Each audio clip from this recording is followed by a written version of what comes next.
Other video. मैं हूं पीके वैद और कल आप लोगों की जो तैयारी रसशाला तथा औषधि एवं पाठ्य निर्माण का जो है, तो कल हमने जो है 55 प्रश्नों को करा दिया था। कल वाला वीडियो अगर आप लोगों ने नहीं देखा है तो उसे देख लीजिए। आज जो है इस वीडियो में हमने कल वाले वीडियो में आप लोगों को टारगेट दिया था कि कम से कम 100 लाइक आप लोग पूरा कर देंगे, तो मैं पुनः जो है इसके अलावा आप लोगों को वीडियो दूंगा।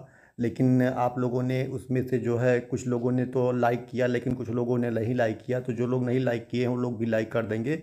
और आज वाले वीडियो में भी 100 लाइक का ही टारगेट है, तो आप लोग 100 लाइक पूरा कर लेंगे। और 55 तक के प्रश्नों को अगर कल वाले वीडियो में आपने नहीं देखा है तो उसे देख लीजिएगा। और आप शुरू करते हैं 55 से आगे की, यानी कि 56 नंबर प्रश्न का जो है हल करवाएंगे आप लोगों को। तो पहला देख लीजिए, इसमें 56 नंबर प्रश्न में दिया है कि चावल के थोड़ा कणयुक्त पेय को क्या कहते हैं। चावल के थोड़ा कणयुक्त पेय को क्या कहते हैं। 56 नंबर प्रश्न का विकल्प क्या सही होगा। इसमें दिया है मंड, पोया, विलेपी, उपयुक्त कोई नहीं। तो इसमें कौन सा विकल्प सही होगा। इसमें ये विकल्प सही होगा, उसे क्या कहते हैं, मंड कहते हैं। चावल के थोड़ा कणयुक्त पेय को क्या कहते हैं, मंड कहते हैं। प्रश्न नंबर 57 देखेंगे, जिस पेय में मंड कम व सिक्त कण अधिक हो उसे क्या कहते हैं। जिस पेय में मंड कम व सिक्त कण अधिक हो उसे क्या कहते हैं। तो 57 नंबर प्रश्न का कौन सा विकल्प सही होगा। इसमें सी सही होगा, यानी विलेपी कहते हैं। उसे क्या कहते हैं, विलेपी कहते हैं। प्रश्न नंबर 58 देखेंगे, जिस पेय में चावल का कण अधिक हो उसे क्या कहते हैं। जिस पेय में चावल का कण अधिक हो उसे क्या कहते हैं। 58 नंबर प्रश्न का डी विकल्प सही होगा, यवागु कहा जाता है। इंपॉर्टेंट होगा, नोट कर लीजिए। प्रश्न नंबर 59 देखेंगे, यवागु के कितने प्रकार हैं। यवागु के कितने प्रकार हैं। 59 का बी विकल्प सही होगा, 3 होते हैं। कितने होते हैं, 3 होते हैं, नोट कर लीजिए।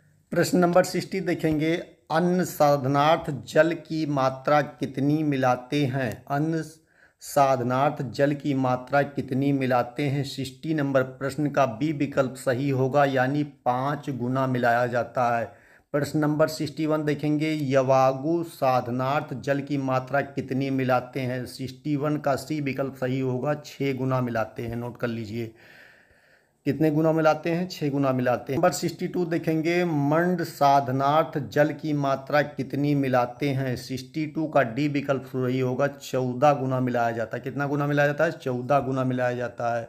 नोट कर लीजिए। प्रश्न नंबर 63 देखेंगे, पार्वती का शुक्र किसे कहते हैं। पार्वती का शुक्र किसे कहते हैं। 63 इसका सी विकल्प सही होगा, अभ्रक को कहा जाता है। पार्वती का शुक्र किसे कहते हैं, अभ्रक को कहते हैं। नोट कर लीजिए, इंपॉर्टेंट होगा। प्रश्न नंबर 64 देखेंगे, पार्वती का रज किसे कहते हैं। पार्वती का रज किसे कहते हैं, इंपॉर्टेंट बता दीजिए। 64 का बी विकल्प सही होगा, गंधक को कहा जाता है। नोट कर लीजिए। प्रश्न नंबर 65 देखेंगे, धातु आदि को अग्नि पर तप्त कर द्रव्य पदार्थ में बुझाने की क्रिया को क्या कहते हैं। 65 का बी विकल्प सही होगा, निषेक कहा जाता है। क्या कहा जाता है, निषेक। नोट कर लीजिए आप लोग। प्रश्न नंबर 66 देखेंगे, मंत्र का संबंध किससे है। मंत्र का संबंध किससे है। 66 का ये होगा, ब्रह्मा से है। मंत्र का संबंध किससे है, ब्रह्मा से है। नोट कर लीजिए, इंपॉर्टेंट प्रश्न होगा। मंत्र का संबंध किससे है।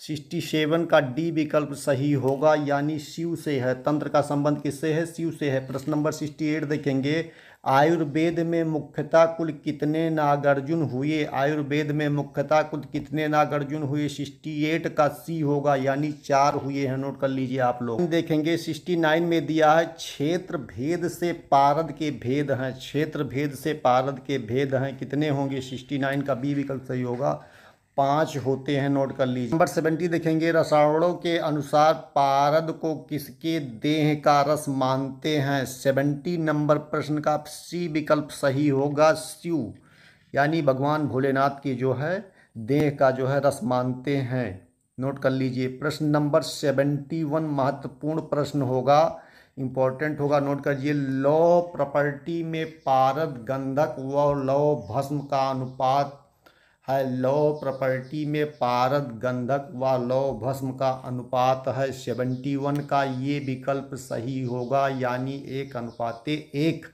1:1 यानी ए विकल्प सही हो जाएगा। नोट कर लीजिए। प्रश्न नंबर 72 देखेंगे, ताम्र प्रॉपर्टी में पारद गंधक ताम्र व वस्तुनाभ का अनुपात है 72 का सी विकल्प सही होगा। 3:1, 3:1 होगा, सी विकल्प सही होगा।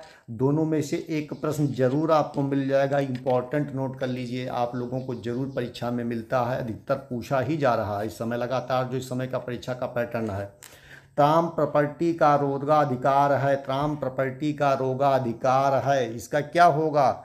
73 का डी होगा, कुष्ठ होगा। प्रश्न नंबर 74 पंचामृत प्रॉपर्टी का रोगाधिकार है, 74 का डी विकल्प सही होगा, कुष्ठ। रोगाधिकार किस पे है? कुष्ठ पे है। प्रश्न नंबर 75 देखेंगे, 75 में दिया है पंचामृत प्रॉपर्टी में घटक द्रव्यों का अनुपात है, 75 का डी विकल्प सही होगा, यानी 8:4:2:1, उसके बाद 1/2, इसका डी विकल्प सही होगा। महत्वपूर्ण है, नोट कर लीजिए, जरूर पूछा जाता है। 76 देखेंगे, प्रश्न नंबर 76 में दिया है कि बीजे प्रॉपर्टी में घटक द्रव्यों का अनुपात है, 76 का जो है डी विकल्प सही होगा, यानी 4:2:1, 1/2, 1/4, इसका डी विकल्प करेक्ट होगा, नोट कर लीजिए, इंपॉर्टेंट होगा।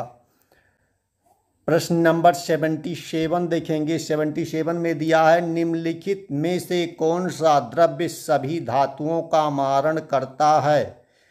कौन सा होगा? इसमें दिया है नाग, वंग, हरताल, मच्छिका। 77 का डी विकल्प सही होगा। मच्छिका जो है ये सभी धातुओं का मारण करने वाला है, नोट कर लीजिए, इंपॉर्टेंट प्रश्न होगा। नंबर 78 देखेंगे बंधु, 78 में दिया है कि रजत कण में किस पुट का प्रयोग किया जाता है? रजत कण में किस पुट का प्रयोग किया जाता है?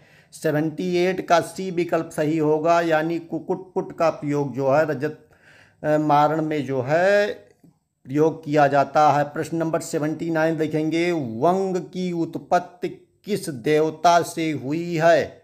79 का भी विकल्प सही होगा, यानी इंद्र से हुआ है, इंपॉर्टेंट है। प्रश्न नंबर 80 देखेंगे, सूर्य ग्रह की कौन सी धातु है? सूर्य ग्रह की कौन सी धातु है? तो इसकी धातु है ताम्र, यानी तांबा जो होता है ये सूर्य ग्रह की धातु है। इसके आगे वाला प्रश्न देखेंगे, ये भी इंपॉर्टेंट है। प्रश्न नंबर 81 देखेंगे, इसमें दिया है कि बुध ग्रह की कौन सी धातु है?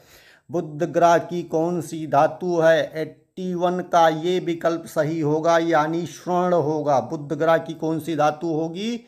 ये होगी स्वर्ण। प्रश्न नंबर 82 देखेंगे, ताम्र को अग्नि पर तपाने पर किस रंग की लौ निकलती है? तो ये होगा नीलवर्ण, नीलवर्ण की लौ निकलती है, इंपॉर्टेंट है, नोट कर लीजिए। प्रश्न नंबर 83 देखेंगे, ताम्र का कौन सा मारण द्रव्य है? ताम्र का कौन सा मारण द्रव्य है? 83 का डी विकल्प सही होगा, गंधक होगा। 84 देखेंगे, आचार्य चरक के अनुसार किस स्नेहपाक का प्रयोग अभ्यंगार्थ किया जाता है? इसका सी होगा, खर स्नेहपाक, इंपॉर्टेंट होगा। प्रश्न नंबर 85 देखेंगे, मुख्य रूप से लौह के प्रकार हैं, मुख्य रूप से लौह के प्रकार हैं। 85 का ये विकल्प सही होगा, यानी 3 जो है लौह के प्रकार होते हैं। 86 देखेंगे, नागवंग व यसद किस श्रेणी में आता है? नागवंग या यसद किस श्रेणी में आता है? इंपॉर्टेंट होगा, बता दीजिए। 86 का भी विकल्प सही होगा, यानी पूर्ति लौह में जो है इनको रखा गया है। प्रश्न नंबर 87, रक्त धातु पर्याय है। 87 का सी विकल्प सही होगा, गौरी का प्रभाव पर्याय है, नोट कर लीजिए। प्रश्न नंबर 88 देखेंगे, 88 में दिया है Na2B4O7 × 10H2O निम्नलिखित में से किसका सूत्र है? सी विकल्प सही होगा, बोरक्स, बोरक्स यानी सुहागा का जो है सूत्र होता है Na2B4O7 × 10H2O, इंपॉर्टेंट होगा, नोट कर लीजिए भैया।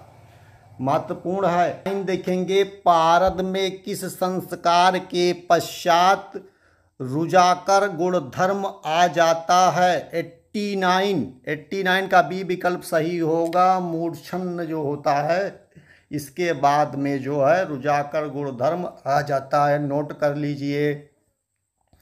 प्रश्न नंबर 90 देखेंगे, मूषक विष किसे कहते हैं? मूषक विष किसे कहते हैं? 90 का सी सही होगा, संख्या।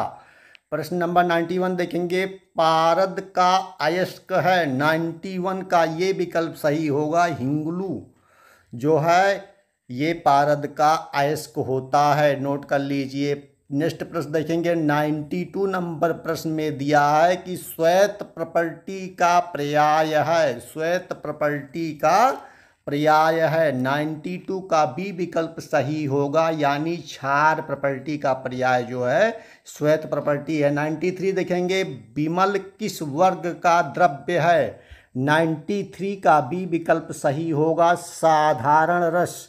94 देखेंगे, 94 का होगा, अंबर ग्रीस किसे कहते हैं? 94 इसका कौन सा विकल्प सही होगा? तो ये होगा अग्निजार जो है अंबर ग्रीस को कहते हैं, नोट कर लीजिए। नंबर 95 देखेंगे, नौसादर का शोधन किस द्रव्य से करते हैं? 95 का ये होगा, यानी जल से करते हैं। गौरी तेज पर्याय है, 96 का सी होगा, अभ्रक। 97 प्रश्न देखेंगे, इसमें दिया है रस रत्न समुच्चय के अनुसार पारद के मल दोष का निवारण करते हैं। 97 का बी विकल्प सही होगा, गृह कन्या से। प्रश्न नंबर 98 देखेंगे, कुंटी किसका पर्याय है? कुंटी किसका पर्याय है? 98 का बी सही होगा, मनशिला। कुंटी किसका पर्याय है? मनशिला का। प्रश्न नंबर 99 देखेंगे, शिला जातु सेवन काल में आपत्य है। 99 ये क्या होगा? कुलथ जो होता है इसका आपत्य माना गया है शिला जातु के सेवन काल में। और आज के वीडियो का 100 नंबर प्रश्न जो है आखिरी प्रश्न है, इसमें दिया हुआ है कि सारंगधर के अनुसार लौ वर्ग कितने हैं? तो इसमें होगा सी, यानी 7 को रखा गया है। इस तरह से हमने आज जो है रसशाला तथा औषधि व पाठ्य निर्माण पर आदर्श प्रश्न पत्र एक करा दिया है। लगातार आप लोग वीडियोज को देखते रहें, लाइक शेयर सब्सक्राइब करें। 100 लाइक का टारगेट है, इसे कंप्लीट कर लीजिए फटाफट।